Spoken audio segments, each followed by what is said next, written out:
আসসালামু আলাইকুম ওরহমতুল্লাহ। ঘুম ঘুম আল্লাহর পক্ষ থেকে আমাদের সবার জন্য একটি নিয়ামত, যা আল্লাহ তাআলার পবিত্র কুরআনে জানিয়ে দিয়েছেন। তিনি স্বীয় রহমতে তোমাদের জন্য রাত ও দিন করেছেন, যাতে তোমরা তাতে বিশ্রাম গ্রহণ করো ও তার অনুগ্রহ অন্বেষণ করো, এবং যাতে তোমরা কৃতজ্ঞতা প্রকাশ করো। তোমাদের ঘুমকে করেছি ক্লান্তি দূরকারী। ঘুমানোর সঠিক নিয়মগুলো আমাদের সকলের জানা দরকার। ঘুমানোর 11টি সুন্নত। 1 নাম্বার, এশার নামাজের পর যত সম্ভব তাড়াতাড়ি ঘুমাতে চেষ্টা করা, যাতে তাহাজ্জুদের জন্য ওঠা সহজ হয়। নবী করিম সাল্লাল্লাহু আলাইহি ওয়াসাল্লাম জমিনে, চৌকি, কাপড়ের বিছানা, চাটাই, চামড়ার বিছানা ইত্যাদির ওপর শয়ন করেছেন বলে হাদিসে বর্ণিত আছে। 2 নাম্বার, উজু করে শয়ন করা। 3 নাম্বার, শোয়ার পূর্বে বিছানা ভালোভাবে ঝেড়ে নেওয়া। 4 নাম্বার, শয়নের পূর্বে পরিহিত কাপড় পরিবর্তন করে ঘুমের কাপড় পরিধান করা।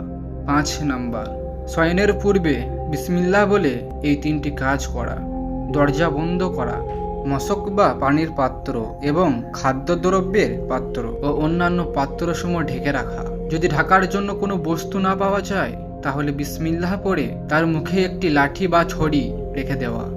বাতি নেভানো। 6 নাম্বার, ঘুমানোর পূর্বে উভয় চোখে 3 বার করে সুরমা লাগানো।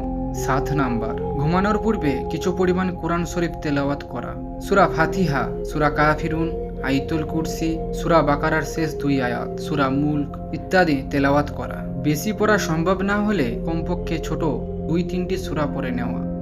8 নাম্বার, ঘুমানোর পূর্বে কয়েকবার দরুদ শরীফ পাঠ করা এবং তাসবিহ ফাতেমি অর্থাৎ 33 বার সুবহানাল্লাহ, 33 বার আলহামদুলিল্লাহ এবং 34 বার আল্লাহু আকবার পড়া।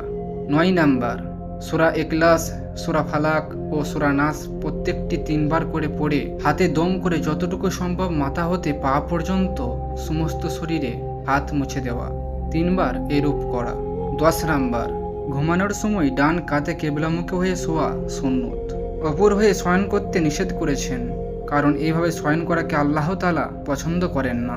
11 নাম্বার, সুযোগ হলে দুপুরে খানার পর কিছুক্ষণ কাইলুল্লাহ করা অর্থাৎ শয়ন করা, চাই ঘুম আসুক বা না আসুক। ইয়া আল্লাহ, আপনি আমাদেরকে এই ঘুমানোর আদবগুলি মেনে চলার তৌফিক দান করুন। আমিন।